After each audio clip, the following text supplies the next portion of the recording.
Stefan has been walking very pointedly, very unaffected ever since he saw Howard Holiday off. Absolutely tired of arguing, absolutely tired of hearing bullshit. All he wants to do is run and abandon those that, you know, may actually depend on him or could depend on him. That's his decision. While Stefan was walking through a few alleyways here and there, making his way back to his apartment in downtown, he received a call from Zackary Volatair. Call was quick, to the point. The substance is ready for pickup. Stefan is arranged to meet Zackary Volatair at the end of an alley on a cross street about 2 city blocks north of Club Deep. And it's at that point, as Stefan emerges from the alleyway, that he sees a familiar, small, gray compact car.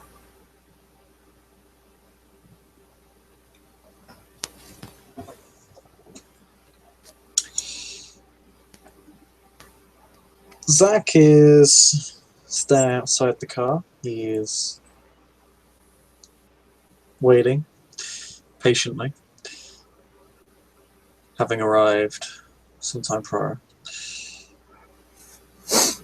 He doesn't particularly like being hauled up in an alleyway, but then again, shady business. Generally what to expect when dealing with Ventrue Torrido, nonetheless. 'Tis a profitable venture for all involved, so he shall go through the motions.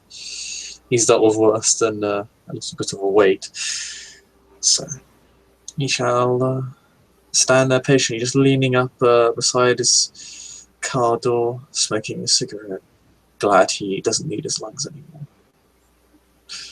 Oh, good evening, Mr. Volatair. I apologize for the unpleasant location, but I was heading home and this was on the way. And when you see him, he's carrying like 4 large reusable grocery bags, and they are filled. You can make a perception alert, and it's just standard difficulty to notice before I like get right up like close to you. I believe that's gone up actually, so I get to roll this many dice instead, which isn't enough. So. Oh wow! Yeah, you don't notice it until he steps closer to you. You know, more within like conversational distance. And you look down in one of them, and it appears that every bag has the same thing in it, and it appears the way it's packed, it looks like 4 cubes with handles, and it is filled with baking soda.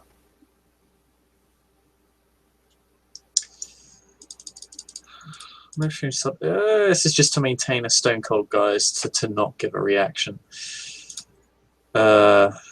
Oh, he does. Wow, rolling poorly. Yeah, he raises an eyebrow at that. He doesn't ask a question though. But you notice it gets a curious reaction from him.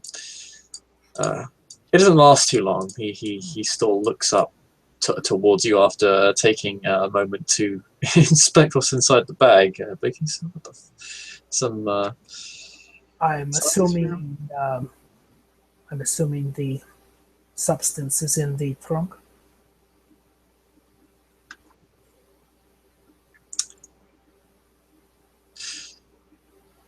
Yes. I hope you have my compensation on hand as well. Yeah. If you could open the trunk, and hopefully you have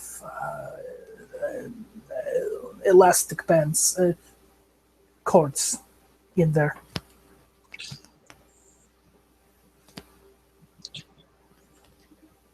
Very well. Zach will open. Bob it. Boop, boop.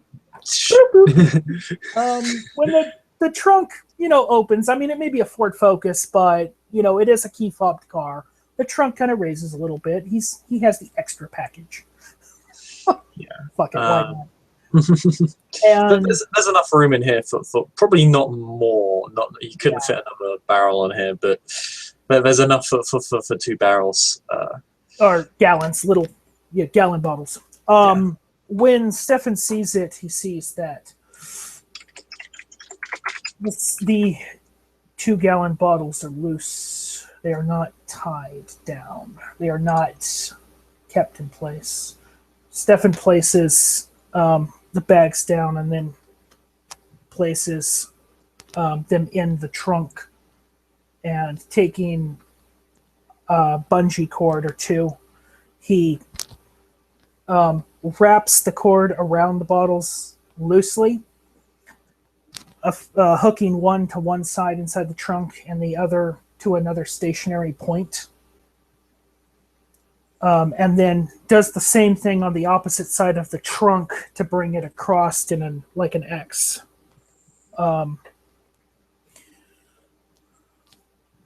Those should have been secured in place. And then he lets the trunk down and locks it.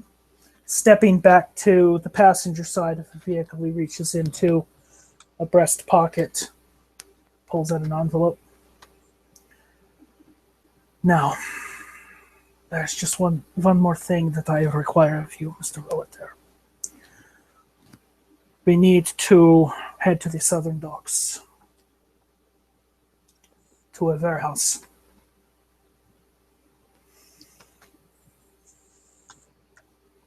It is E3 in the 12th junction.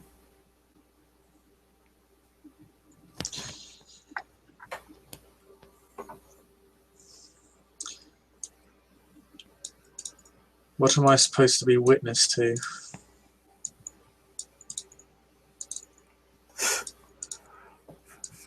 Well, primarily it is so I can avoid questions.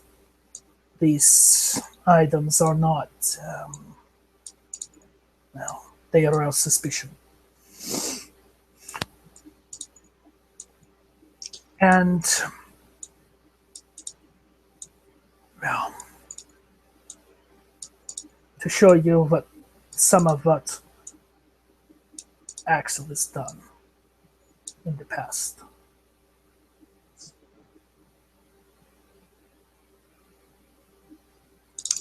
You mentioned Axel. I'm gonna have to roll for that. Okay, okay. You can roll.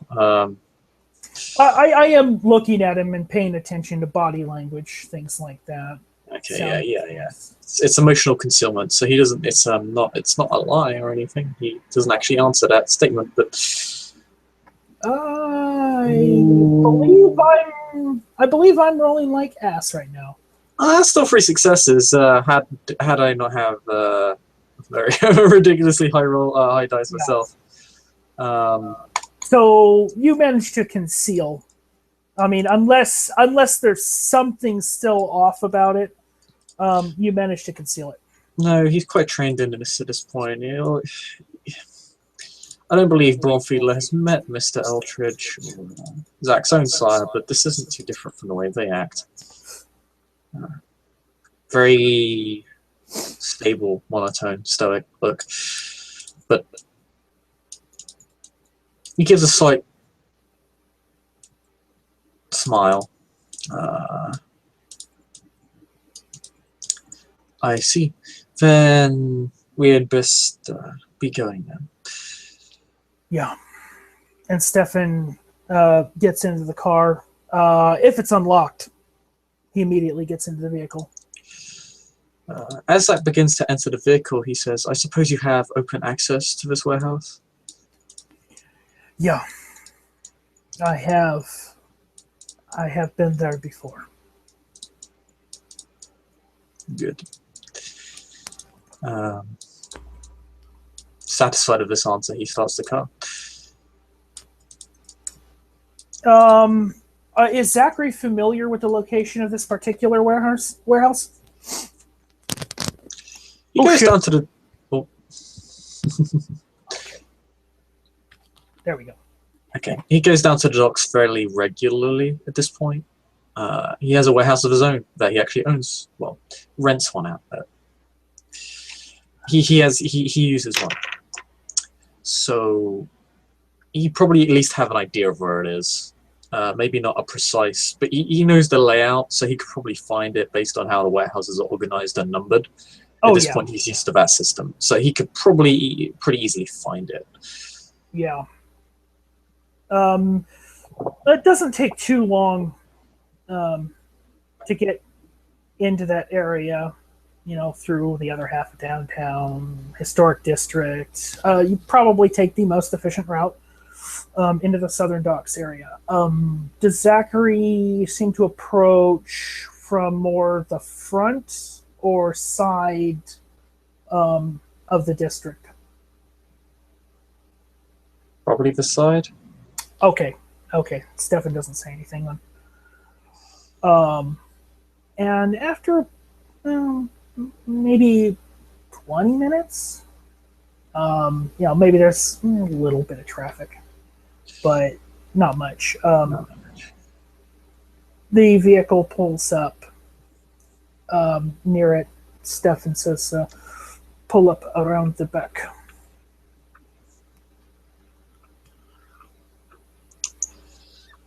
Zach was, despite the prior answer regarding easy access, he was expecting this somewhat and was already maneuvering his way into position.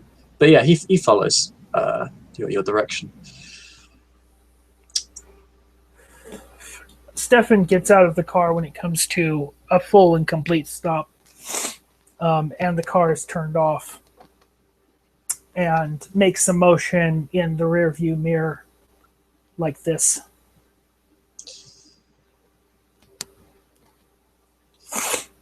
All right, so he'll. Zach will guide his car in, presumably, is what's being asked. Yeah, he'll reverse in. He's a capable driver, so he can do that. Pop the trunk. Yeah. What does he see when Zach himself gets out? Stefan begins taking the bungee cords carefully from one stationary position, kind of putting some slack on one side as he releases it, and then letting it gently go back so it doesn't snap, and then doing the same for the other side. And he begins handing 2 bags to Zackary and 1 of the gallons of HF, and he takes the other 2 bags and the other gallon, setting down the bags, closing the trunk back, and then picking them back up and heading towards the rear access door of the warehouse. Now, you're familiar with some warehouses. Some warehouses do actually have offices, and usually these kind of access doors are for those offices. So the office of this warehouse is in the back. When he gets up on the short step, he sets the bags down and opens the door again, picking them back up to resume, and motions for you to come in if you would close the door behind you. Zack does so. And he begins walking down this darkened hallway. And let me see. We'll actually use heightened senses for sight a little bit. So difficulty probably 8, -1 will be 7 for this, because it's still a bit dark. It's -2 for no, -1. -1. Okay. Because it's dark, it's difficulty 8, and that'll minus by 1, so diff 7 for perception alertness. Oh boy. You kind of hear some stumbling. Scheiße. And you hear bags being put. You hear bags kind of shifted from one to another. Zack just decides to use his phone as a flashlight, essentially, to guide himself through this hallway. Stefan kind of motions for you to hand him the phone, since he's in the lead. May I? He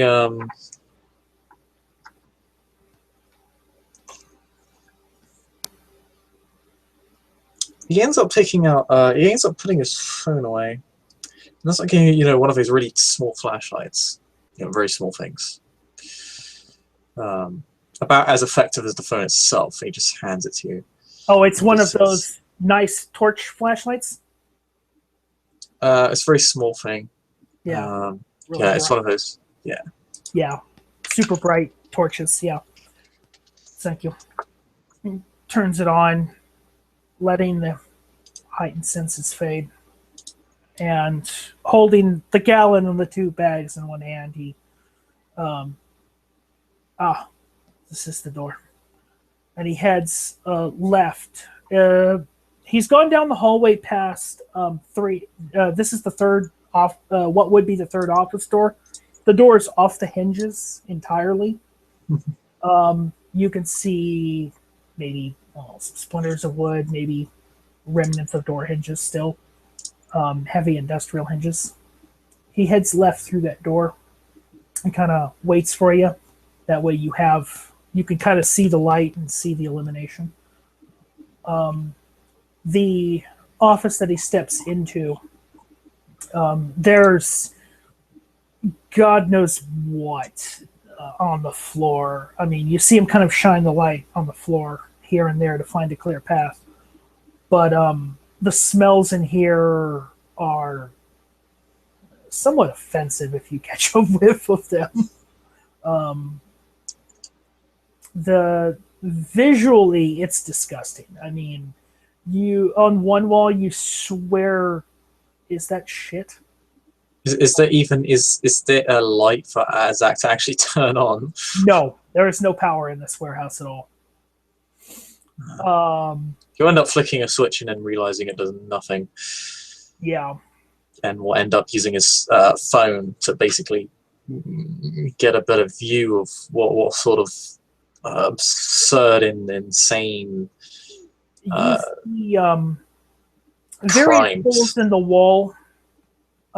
It looks like past squatters in here have just torn up the walls. You see like remnants of takeout bags, maybe a ratty, disgusting sleeping bag. Kind of smells like a toilet in certain points. As Stefan continues heading from this office into the next room, which actually has a door, but it is open.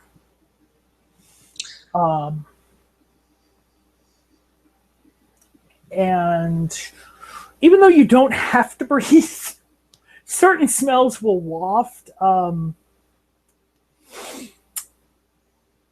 Can you make just a stamina roll? Presumably I don't add fortitude to this. No. Oh, that's a march. Yeah. You see Stefan kind of take a moment think that'd make him throw up, to be honest. Let me make a self-control roll, actually. Okay, he's apprehensive. He kind of stops for a moment.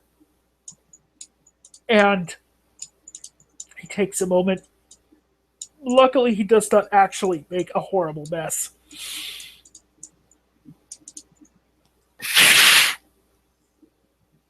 Yeah, probably you probably like a 4-to-1 knee or something, just because this place smells so horrible. Zach can stomach it, if nothing else. He's not at least pleased. one success will keep you from being revolted. I'll make a substitute roll to see. I'll have him to see how he's able to. You don't need to. I'm not looking at you. Yeah. Okay. Yeah.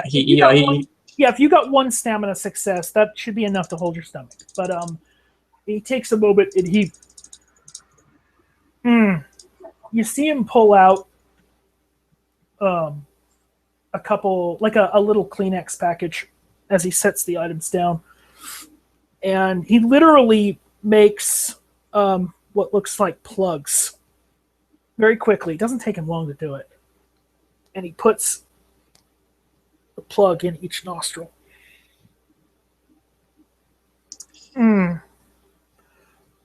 Placing it back into his sport coat pocket. And he picks the items back up. Hold the flashlight still.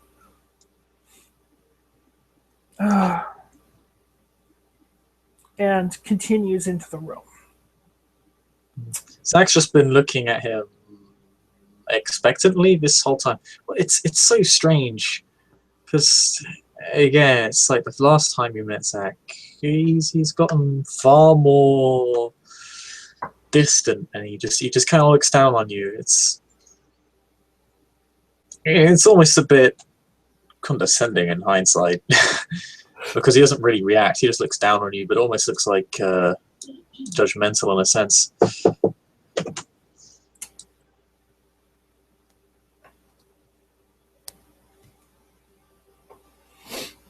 As Stefan continues into the room, when he gets to the other end, he sets the items down and pulls,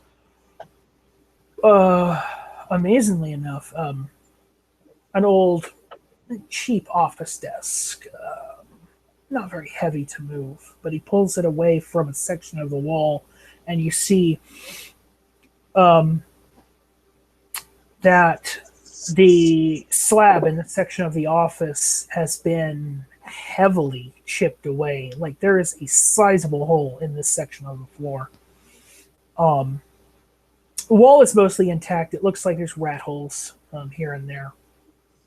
But you see what looks like a 30-gallon plastic tub sitting in the hole under the desk. And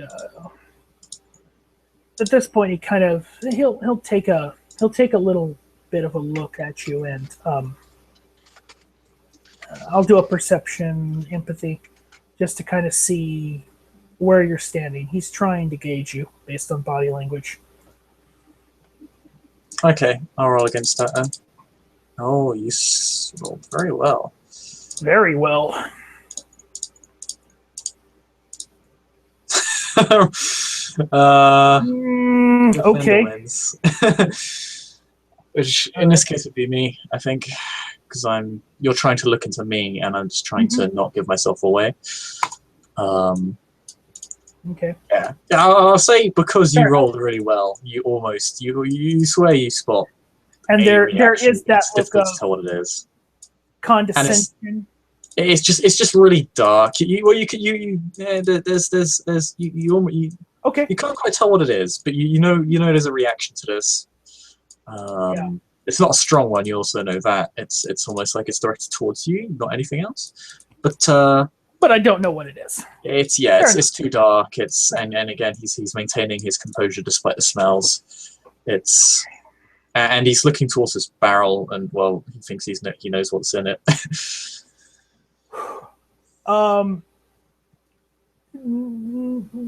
that you begin thinking about it, as Stefan he pulls there, he lifts the lid off of the container, placing it against the wall. The hole is more or less in the corner, the back corner of this room. And oh yeah, it is exactly what you suspected. It is a body. Probably a bit smelly at this point. It's been a week. Oh, yeah, that's so not it's doing gotten well. past the bloaty, gassy, smelly phase, and it's starting to look a bit like beef jerky. Possibly. It has been getting colder and colder. But yeah, he looks at it.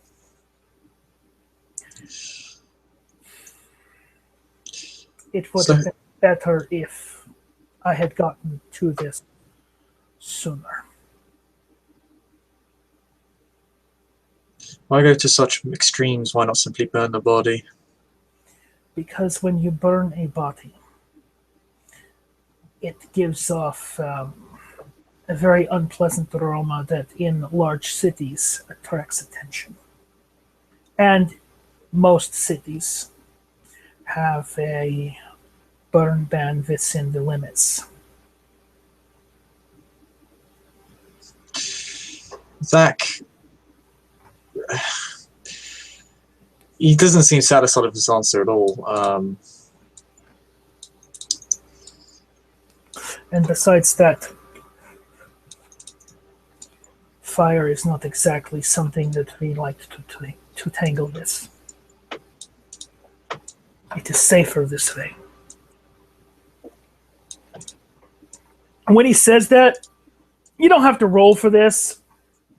Actually, well, no, I should probably make a manipulation subterfuge. Okay. Oh, there you go. Just had to make sure. Oh, yeah. He doesn't see it because you it's equal successes, so okay, you win. Yeah, he stays. He stays very, very well composed.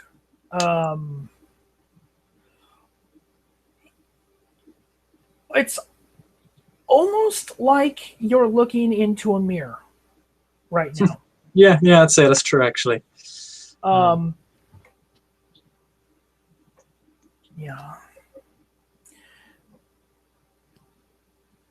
And when he says this is safer, oh, you full well believe him. I don't know. Zach's not convinced. This took a week. He much would have preferred that this issue been resolved much quicker. And the reasoning given doesn't really convince Zach because he's had to deal with several bodies at this point. No bother. And he believes you're genuine, though. Takes the lid off of one of the bottles slowly and setting it onto the desk, peels off the safety foil. And he takes a moment. During this moment, Zach looks to you and he asks, you said I'd be seeing some of the horrors that Axel's committed. Is this it? Or is someone else responsible for this? Stefan just starts very carefully pouring the acid into over the body and into this tub. Very, very carefully to make sure that I'm actually going to make a wits and science for this because he is trying to do this with precision. Very precise. God, yes. There is not one splash whatsoever, and he's very concentrated on this. And after a bit of time, he ends up emptying the whole gallon over the body And at this point, it's because the body has collapsed a little bit, rigor mortis has released from the muscles. The body is sitting more in the tub. So it's actually, whereas before it wouldn't have actually been hitting the bottom, now it actually is touching the bottom of it. And that may strike you as a little odd that it is, because this individual does not look like he could have fit in this tub easily. Do you actually have medicine at all? No. Give me an intelligence roll. Diff 8. Okay.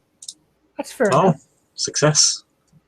Yeah.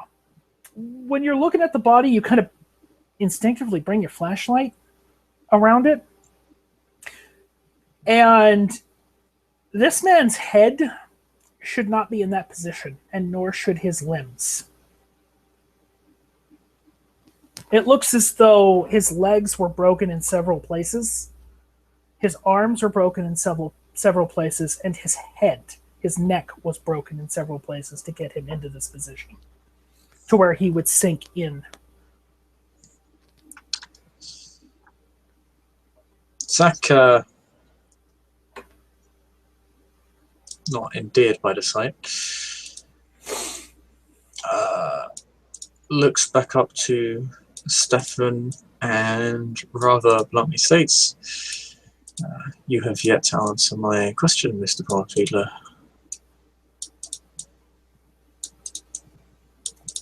Yeah.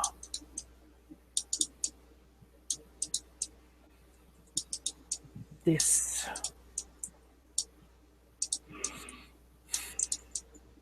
is similar to the things that Axel has had to do before. And the second time that I have had to deal with this.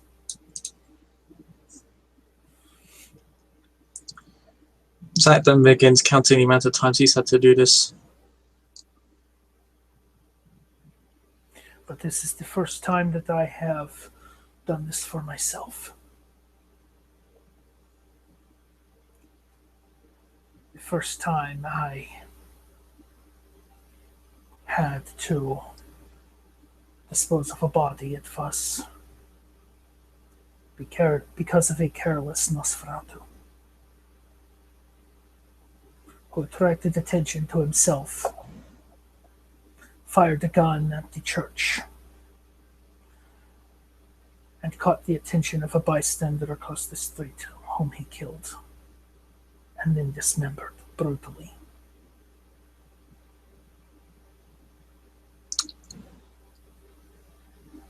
Recklessness. I did not ask you for this assistance or to be here to show you that, I am better than anyone. Just that I am willing to keep my own mistakes and others' mistakes from spilling out. To make a point. Though I suffer from the affliction I do, I am still capable. And he reaches for the other bottle of hydrofluoric acid. The 1 gallon, filled a little bit, but not too much. And when he gets a hold of it, he removes the lid and the safety packaging under it. And begins carefully and precisely pouring it over the body and into the tub. And at this point, it's been 15-20 minutes. And you start to see a reaction. It's almost like the sound of sizzling bacon, but it's soft, it's low. A little bit of vapor or mist or smoke begins to arise a little bit. As the last half of the second bottle is poured into the container, Stefan pulls it back and places the lid over it, locking the lid into place with the handles, and begins kind of, picking up the little tabs, placing them into the bottle without touching the edge, and placing the lids back on to each one. I trust you can dispose of the containers without arousing suspicion.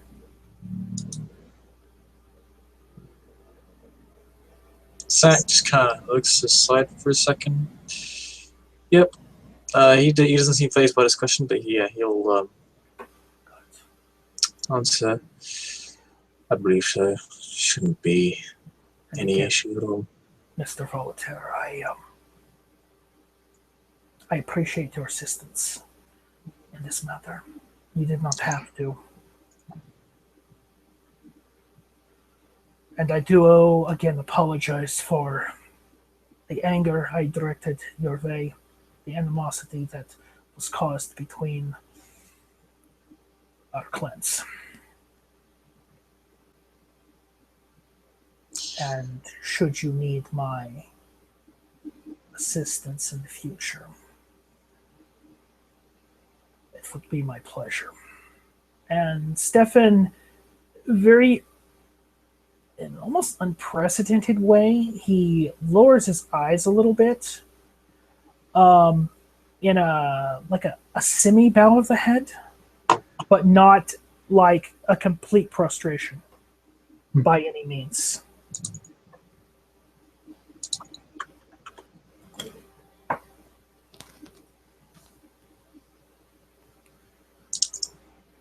Zack will just say, I appreciate you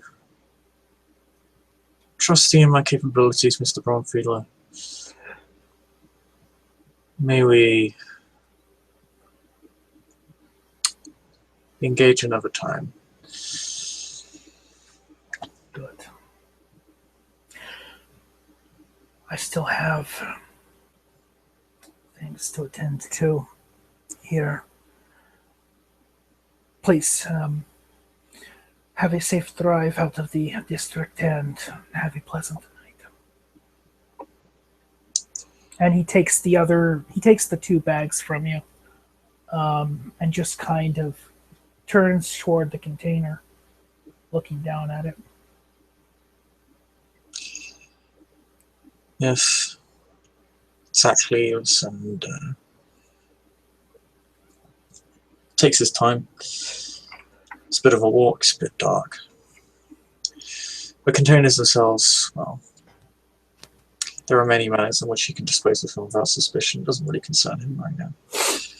He just puts the now empty containers back in the boot. Well, he'll actually need to. He could probably, yeah, because no. He'll need to carry them from the outside. They're empty though, so yeah, it's not hard to carry. Yeah, they are empty, and there was no splashing, so there is no remnant of acid on the outside of the bottle, so they're perfectly safe to carry. Yeah. But with the lid on and with them sealed, you can carry them with the lid, and he'll just take them, put them in the trunk of his car.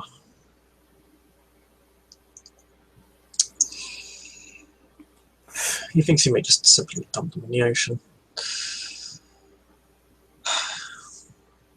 He has some time to ponder that, and he'll leave the scene with his boon intact and relationships are established.